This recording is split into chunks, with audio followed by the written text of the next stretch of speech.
안녕하세요. 동행쌤입니다.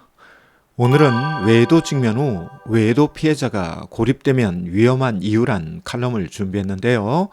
먼저 구독과 좋아요 부탁드립니다. 고맙습니다. 부부 사이에 외도 사건이 발생하면 외도 피해자는 의기소침하고 위축됩니다. 배우자의 외도 사건에 대해 외도 피해자는 수치심을 느끼기에 대인관계가 좁아지고 고립되는 경우가 있습니다.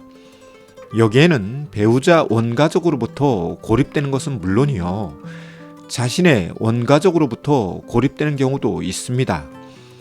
그런데 말이죠, 외도 직면 후 외도 피해자가 고립되면 여러 가지 어려움과 문제들을 직면합니다. 따라서 오늘은 이 부분에 대해 집중적으로 다루어 보며, 혹 당신이 외도 피해자라면 저의 칼럼이 도움이 되길 바랍니다. 먼저 말씀드리고 싶은 것은 외도 직면 후 외도 부부들의 의사소통은 최악을 맞이한다는 것이죠. 이에 외도 피해자가 외도 관련 이야기만 꺼내면 외도 행위자는 회피하거나 억압하거나 무시하거나 화를 냅니다. 여기에 거짓말까지 더해지면 외도 피해자는 2중, 3중의 고통을 맛보죠. 그렇다고 외도 피해자가 이 사람, 저 사람을 붙잡고 외도 피해 사실을 이야기하기에는 한계가 있습니다. 왜냐하면 비록 자신이 외도 행위를 하지 않았지만 외도 이야기 후 돌아설 때 누워서 침 뱉는 느낌이 들기 때문이죠.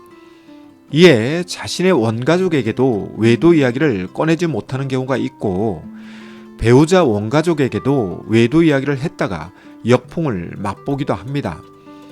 어떤 경우에는 자신의 원가족이 외도 피해자를 억압하기도 합니다. 너에게 문제가 있었던 거 아니야 라고 반문하거나, 너만 참으면 조용할 것 같은데 너가 참고 이해해라와 같은 원가족에 의한 가스라이팅이 벌어지기도 합니다. 다른 경우에는 부모에게 상처와 아픔을 주지 않기 위해 외도 피해자 스스로 외도 이야기를 원가족에게 하지 않죠. 특히 부모 세대에서 외도 사건이 있었거나 부모가 반대하는 결혼을 했을 경우, 그리고 부모가 고령과 병중에 있을 경우 자신의 외도 사건으로 충격을 받을까봐 참는 경우가 있습니다. 중요한 것은 외도 피해자가 외도 직면 후 고립되면 여러 가지 문제가 생기는데요. 그럼 어떤 문제들이 생길까요? 첫째, 집단지성을 활용할 수 없습니다. 외도 직면 후 고립되고 혼자 생각과 상상에 몰입하면 임의적 출현에 빠지면서 집단지성을 활용하지 못합니다. 그렇다고 이 사람 저 사람 붙잡고 외도 이야기를 하는 것이 가장 최선의 선택과 방법일 수는 없지만, 그럼에도 불구하고 혼자 생각하고 상상하는 것은 다양한 의견 속에서 현명한 선택을 하지 못하게 하죠. 아울러 외도 행위자와 외도 이야기를 할 경우 역효과와 함께 부부관계만 악화되기 때문에 주의하는 것이 좋습니다. 따라서 외도 직면 후 고립되지 마시고 중립적으로 외도 이야기를 들어줄 수 있는 사람과 대화와 소통을 나누는 것이 상황 판단에 도움이 됩니다. 둘째, 확증 편향에 빠질 수 있습니다. 외도 직면 후 외도 피해자는 확증 편향에 빠지기 쉽습니다.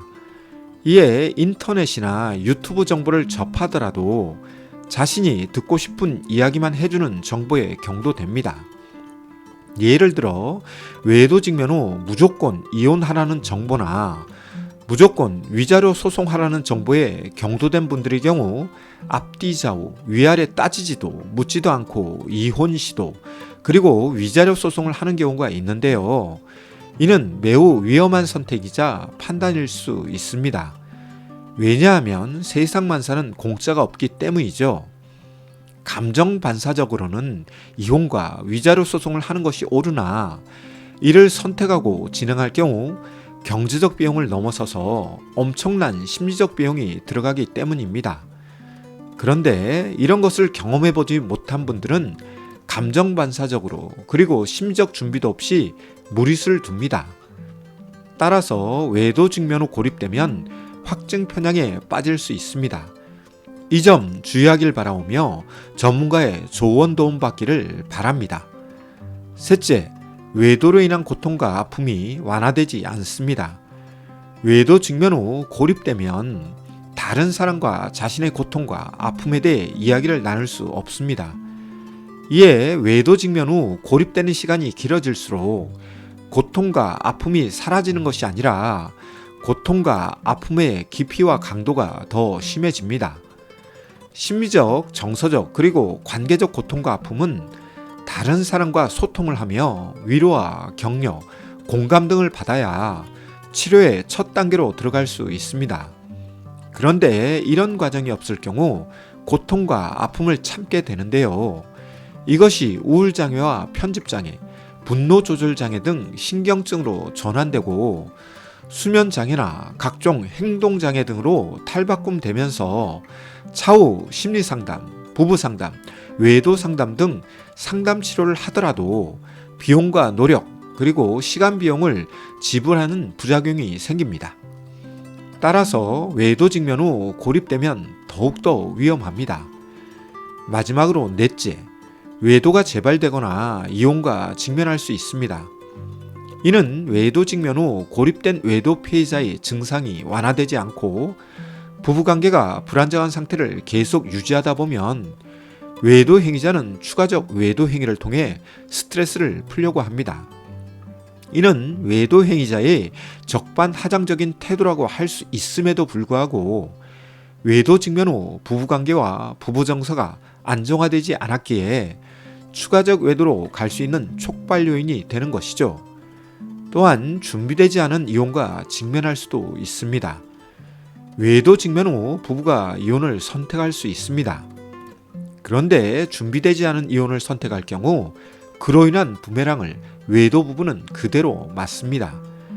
특히 외도 피해자가 이혼의 부메랑을 맞을 경우 외도의 상처와 아픔 더하기 이혼의 상처와 아픔이 추가되면서 삶이 허물어지고 자아가 허물어지며 인생 자체가 허물어집니다.